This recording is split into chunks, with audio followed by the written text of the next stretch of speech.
Hola, soy Euge y esto es Canal Mitocondria. En el video de hoy vamos a hablar de unos elementos esenciales para la vida, las biomoléculas. Vamos a ver qué son, su clasificación, las características de cada uno y qué funciones cumplen. Una molécula es un conjunto de átomos unidos por enlaces químicos que tienen una composición definida. Una biomolécula es cualquier molécula implicada en los procesos químicos de los seres vivos. Por lo general están formadas por los elementos carbono, hidrógeno, oxígeno, nitrógeno y fósforo. La mayoría de las biomoléculas son compuestos orgánicos. Esto quiere decir que están formados por cadenas de carbono. Este elemento es uno de los pocos en la naturaleza que puede formar cadenas largas y ramificadas sin límite, lo que hace posible que puedan existir miles de sustancias orgánicas diferentes según se combinen estas cadenas entre sí y con otros elementos. Cuando hablamos de biomoléculas nos referimos principalmente a 4 grandes grupos: carbohidratos, lípidos, proteínas y ácidos nucleicos. A veces se consideran también a las vitaminas y algunos compuestos inorgánicos como biomoléculas, pero hoy nos vamos a centrar en esos 4 principales. Carbohidratos. Los carbohidratos también pueden ser llamados hidratos de carbono, azúcares, glúcidos o sacáridos. Todos estos nombres van a significar lo mismo para este caso. Según su complejidad estructural se van a clasificar en monosacáridos, disacáridos, oligosacáridos y polisacáridos. Los monosacáridos son la unidad más pequeña, o sea, el monómero o unidad estructural de los carbohidratos. Los más comunes son glucosa, galactosa, ribosa y fructosa y están formados por entre 3 y 8 átomos de carbono. Si 2 monosacáridos se unen entre sí, forman un disacárido. Por ejemplo, la lactosa es un disacárido formado por la unión entre una molécula de glucosa y una de galactosa. El enlace que une a un monosacárido con otro se llama enlace glicosídico o unión glicosídica. Siguiendo este mismo razonamiento, existen los oligosacáridos, que son uniones de entre 3 a 8 monosacáridos. Y los polisacáridos son moléculas de más de 8 monosacáridos, como el almidón y el glucógeno, que ambos son cadenas grandes de distintas formas de glucosa. La función principal de los carbohidratos es la de almacenar y proveer energía. También hay carbohidratos que tienen una función estructural, por ejemplo la celulosa, que es la que forma la pared de la célula vegetal. ¿Cómo es eso de almacenar energía? Según las reglas físicas de nuestro universo, la energía no se crea ni se destruye, simplemente se transforma. Pasa de estar contenida en una forma a otra, como calor, como movimiento, etc.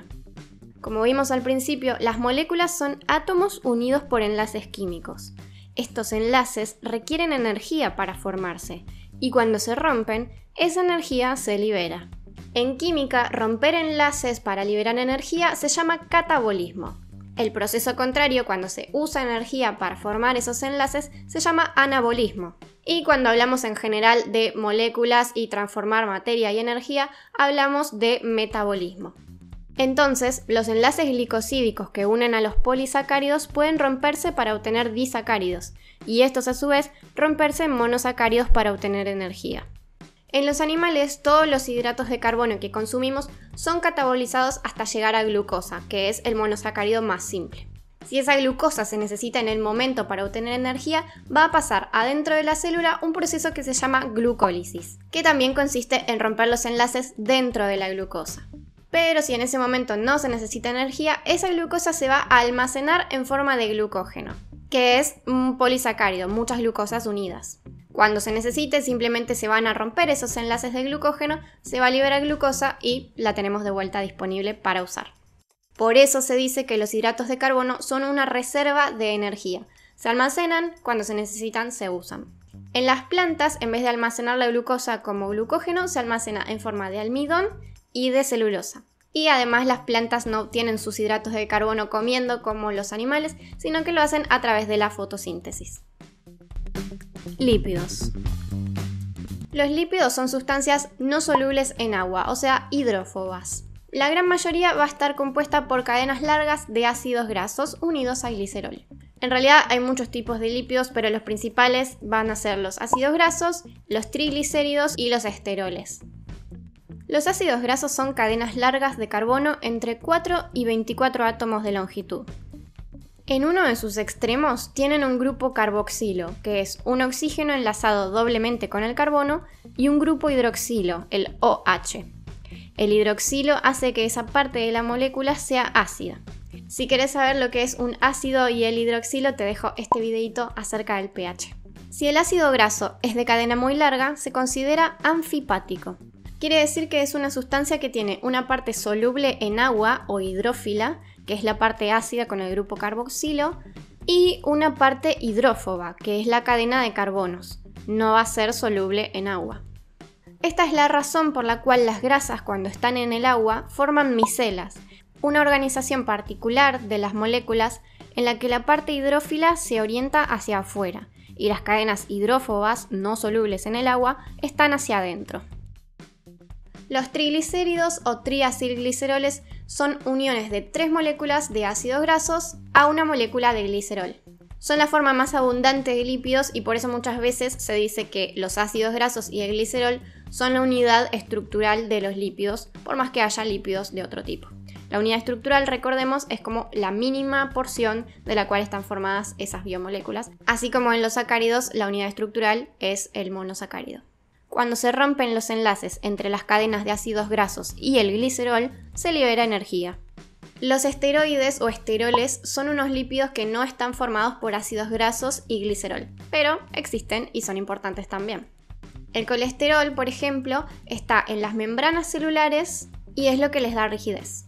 El exceso de colesterol en las células produce arteriosclerosis, que es un endurecimiento de las paredes de los vasos sanguíneos, afectando al sistema circulatorio y al corazón. Las hormonas esteroideas, como el cortisol, la hormona del estrés, los estrógenos y la testosterona, también son esteroides. Las funciones de los lípidos son de reserva de energía, estructurales y como hormonas. Cuando actúan como reserva de energía, se acumulan en forma de grasas o de aceites. Por ahí se están preguntando, ¿y para qué queremos usar a los lípidos como forma de energía si ya teníamos a los carbohidratos para eso? Es que los mamíferos, a diferencia de las plantas, tienen una capacidad limitada de almacenar carbohidratos. Cuando se sobrepasa esta capacidad, se transforman en grasas. Además, las grasas tienen más enlaces para romper y por lo tanto más energía aprovechable. De hecho, 1 gramo de grasa puede contener 6 veces más energía que 1 gramo de glucógeno. En cuanto a la función estructural de los lípidos, los fosfolípidos, por ejemplo, son los que forman la membrana celular de todas las células y se orientan en forma de doble capa, con las partes hidrófilas o polares hacia afuera y las no polares hacia adentro. Otra función estructural de las grasas se encuentra en el tejido adiposo. Las capas de este tejido rodean a los órganos más importantes, protegiéndolos físicamente de los golpes. También actúan como aislante térmico. Esto es especialmente visto en mamíferos marinos. Y por último, como hormona. Las hormonas son mensajeros químicos que llevan señales desde una parte del cuerpo a otra, de una célula a otra. Como vimos hace un rato, las hormonas sexuales y el cortisol son algunos de los ejemplos. Proteínas. Las proteínas son moléculas mucho más complejas que los carbohidratos y los lípidos. Son mucho más grandes y tienen un montón de funciones. Muchas de ellas son enzimas, otras actúan e influyen en la transcripción de los genes y otras forman parte de la estructura física del organismo. La unidad estructural de las proteínas son los aminoácidos. Los aminoácidos son relativamente simples, una cadena de carbono, como toda biomolécula, pero en uno de sus extremos tienen un grupo amino y en el otro extremo un grupo carboxilo. Esta particularidad hace que la parte amino sea alcalina y se pueda unir a la parte ácida o carboxilo de otro aminoácido. Entonces así se pueden formar cadenas muy largas de aminoácidos uniendo el grupo amino de uno con el carboxilo de otro.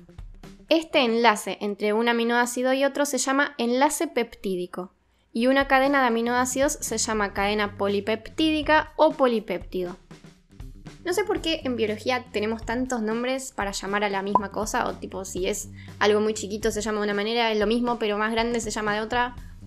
Mil disculpas. En general, un polipéptido no es considerado proteína si no tiene más de 50 aminoácidos. Como las proteínas son biomoléculas tan grandes que pueden ser de 500, 800 aminoácidos, estos interactúan entre sí y van a formar estructuras muy particulares. Cuando hablamos de una proteína, tenemos que referirnos a sus niveles de organización, que son 4. La estructura primaria, que se refiere a la cadena de aminoácidos que la componen. La secuencia u orden en que esos aminoácidos están unidos dentro de la proteína.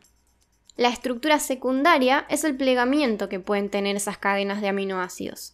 Cuando son muchas, interactúan entre sí formando una estructura más bien tridimensional, que puede ser una hélice o una hoja plegada. La estructura terciaria es aquella que se forma a su vez por el pliegue de las hélices u hojas. Es como un empaquetamiento superior. Y la estructura cuaternaria se forma cuando hay un ensamble de dos estructuras terciarias. A estos ensambles se les suele llamar subunidades de una proteína. Por ejemplo, la hemoglobina tiene 4 subunidades de la proteína globina. No todas las proteínas van a tener estructura secundaria, terciaria o cuaternaria, porque va a depender de cuántos aminoácidos tengan y si estos aminoácidos interactúan y se pliegan entre sí. Simplemente es una cuestión lógica de tamaño que las proteínas más grandes tienden a enrollarse más. Soy medio insistente con este tema porque cuando yo lo estudiaba no lo entendía muy bien qué era lo de la estructura cuaternaria y todo eso. Es importante saber que una misma proteína siempre tiene la misma estructura, se pliega igual. Y es una característica muy distintiva de cada una. ¿Por qué es tan importante esa forma de la proteína? Recordemos que muchas de ellas son enzimas, y las enzimas reconocen a sus sustratos por la forma. Son algo así como cerraduras donde encajan llaves. Si una enzima no tiene la estructura adecuada, ya no puede ser reconocida por el sustrato y pierde su función. Esta pérdida de estructura se llama desnaturalización, y pasa cuando, por agentes químicos o temperatura, se rompen los enlaces de la estructura terciaria o cuaternaria. La proteína sigue teniendo su secuencia de aminoácidos, pero ya no puede funcionar. Esto es lo que pasa, por ejemplo, cuando se coagula la clara del huevo con el calor, cuando agregamos limón a la leche y se corta, o cuando la queratina del pelo se desnaturaliza con el calor de la planchita. Las proteínas son el grupo de biomoléculas con más variedad de funciones, y por eso son tan importantes para los procesos celulares. Algunas de sus funciones son como enzimas, haciendo que las reacciones químicas del cuerpo ocurran a una velocidad coherente, como anticuerpos, reconociendo patógenos para producir una respuesta inmune. Son proteínas transportadoras en las membranas de las células, haciendo que entren o salgan sustancias. Proteínas contráctiles, por ejemplo la de los músculos, para que los músculos digestivos, del corazón o esqueléticos se muevan. Proteínas estructurales, siendo el sostén de los tejidos, por ejemplo el colágeno de la piel. También hay proteínas que son hormonas, como la insulina, que producen un cambio al responder a un estímulo. También están los receptores de membrana, que son proteínas, que son los que van a recibir, por ejemplo, a los fármacos y a las otras señales de hormonas que vienen a la célula. Y otra función de las proteínas es de almacenamiento y transporte. Por ejemplo, la hemoglobina, que transporta el oxígeno a las células. Las proteínas también pueden romperse para generar energía, como los carbohidratos o los lípidos, pero esto no pasa casi nunca. Al tener otras funciones prioritarias esenciales, el cuerpo no consume energía de las proteínas a no ser que se encuentre en un estado muy crítico de inanición y sea el último recurso. Ácidos nucleicos. El cuarto y último grupo de biomoléculas que vamos a ver son los ácidos nucleicos, que son dos, el ARN o ribonucleico y el ADN o desoxirribonucleico. Su función es la de llevar la información genética, los genes, la secuencia del código genético para fabricar las proteínas. La unidad estructural o monómero del que están hechos son los nucleótidos. Una sola cadena de ADN puede estar hecha de cientos de miles de nucleótidos. ¿Y qué es un nucleótido? Es una molécula que tiene 3 partes. Una base nitrogenada, que es una estructura cíclica de carbono y nitrógeno, un azúcar, más específicamente un monosacárido de 5 carbonos, y un grupo fosfato. El grupo fosfato es el mismo, siempre, tanto para ADN como para ARN, pero el azúcar es desoxirribosa en el ADN y ribosa en el ARN. En cuanto a las bases nitrogenadas, tenemos 5. Adenina, timina, citosina y guanina van a estar en el ADN, y adenina, uracilo, citosina y guanina en el ARN. Ahora, la clave de los ácidos nucleicos está en su estructura y en cómo se unen. El ADN consta de 2 cadenas de nucleótidos y está enrollado en forma de doble hélice, muy parecido a una escalera caracol. En esta hélice hay 2 tipos de uniones, las que unen a los nucleótidos de una misma cadena entre sí. Son enlaces entre el azúcar y el grupo fosfato. Estos enlaces formarían como si fuera la baranda de la escalera. El otro tipo de unión es el que une a las bases nitrogenadas de una cadena con las bases nitrogenadas de la otra, y serían como los peldaños de la escalera. Esta unión es por puentes de hidrógeno y es extremadamente fuerte y estable. Imagínense que el ADN tiene todos nuestros genes y si alguno se rompe, las consecuencias podrían ser muy graves. Acá hay un dato que es de vital importancia y es prácticamente la clave de la vida. Y es que, por su estructura, las bases nitrogenadas solamente pueden unirse así. La citosina con la guanina y la adenina con la timina o el uracilo. Esto se llama complementariedad de bases y se dice, por ejemplo, que la guanina es complementaria de la adenina y así. Entonces, una de las cadenas del ADN necesariamente va a ser complementaria de la otra, porque si no, no se podrían unir.